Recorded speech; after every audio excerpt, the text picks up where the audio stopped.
Luis Manzano, may binunyag tungkol sa anak nila ni Jessie Mendiola na si Peanut.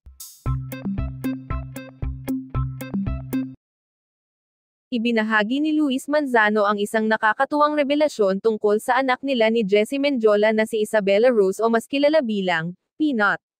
Sa isang panayam kamakailan, masaya at proud na ikinwento ng TV host at aktor ang bagong milestones ng kanilang yunakahiha.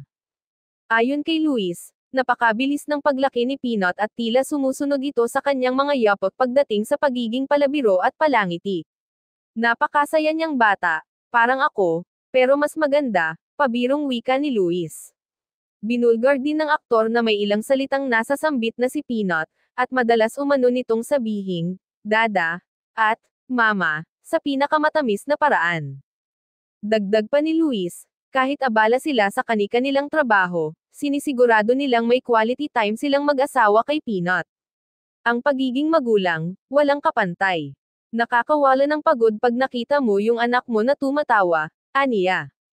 Samantala, nagbahagi rin si Jessie sa social media ng ilang adorable photos ni Peanut, na umani agad ng libu-libong likes at comments mula sa netizens.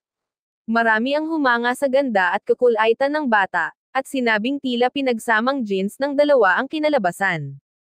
Patuloy ang pagbuhos ng suporta ng fans sa celebrity family na ito, na kilala hindi lang sa kanilang kasikatan kundi sa pagiging hands-on at mapagmahal na mga magulang. Bukod sa mga nakakatuwang kwento, inamin din ni Luis na malaki ang naging pagbabago sa kanyang pananaw sa buhay mula nang dumating si Peanut. Ayon sa kanya, mas naging responsable siya at mas pinahahalagahan na ngayon ang oras na kasama ang pamilya. Dati, trabaho lang ng trabaho. Pero ngayon, bawat minuto gusto ko nasa tabi ng anak ko. Iba pala talaga kapag may anak ka na, emosyonal na pahayag ni Luis. Samantala, excited na rin umano ang mag-asawa sa mga susunod na yugto ng pagpapalaki kay Peanut. Habang lumalaki ito, plano nilang mas pagtuunan ng pansin ang pagkakaroon ng simple ngunit masayang pamilya.